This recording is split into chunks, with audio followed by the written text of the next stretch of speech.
Hi everyone, this is Dr. Praveen Vevare from Amaravati. I'm sharing my experience of cataract surgery in non-ophthalmic eye.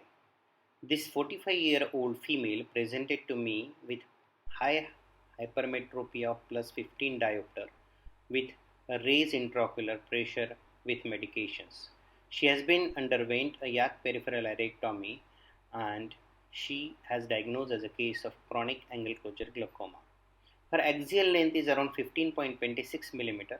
Her K1 is of 56, K2 is of 58, her ACD is only 2.12, and IL power by SRKT is around 47.42 and by Barrett is of 63 diopter. So this is a typical patient of nanophthalmos, and these patients have a crowded anterior chamber, a small anterior portion or as well as posterior portion of the eye. While doing the capsulorhexis, I am using a cohesive viscoelastic to deepen the anterior chamber, and her capsules are very thin and fragile and elastic. So I am doing a slow motion capsulorhexis here.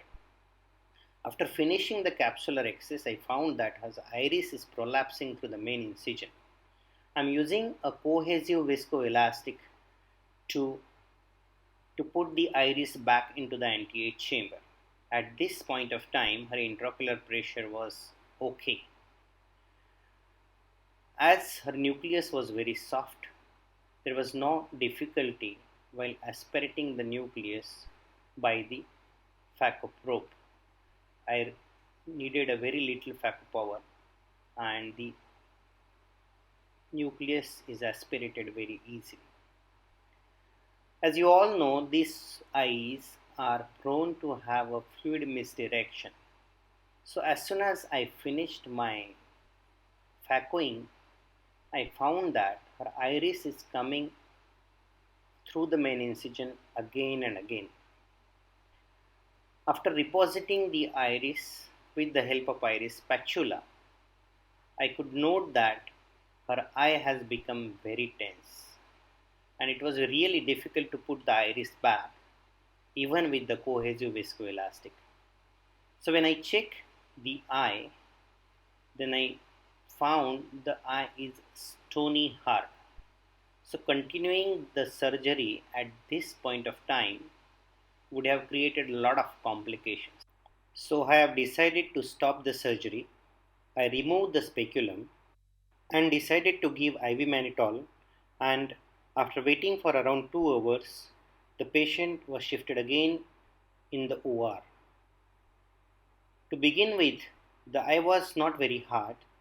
I could start the cortical aspiration, but once I started irrigation on, I noted that the eye had become hard again. So till this point of time, the patient was under topical anesthesia.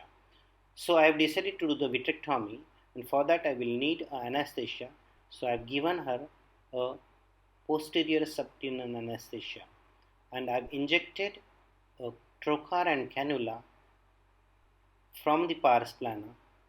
These eyes have a crowded anterior chamber, so there is a very little space for the maneuvering, and also they are prone for the fluid misdirection and the choroidal effusion. So we have to prepare for vitrectomy or a sclerotomy beforehand. So here I have decided to do a vitrectomy, and after removing the sufficient amount of vitreous, I could finish the cortical aspiration. But after doing the cortical aspiration again because of the fluid misdirection, the eye have become hard again. As vitrectomy cannula along with the port is in situ, we can remove any amount of vitreous we want to create the space into the anterior chamber for subsequent insertion of the intraocular lens.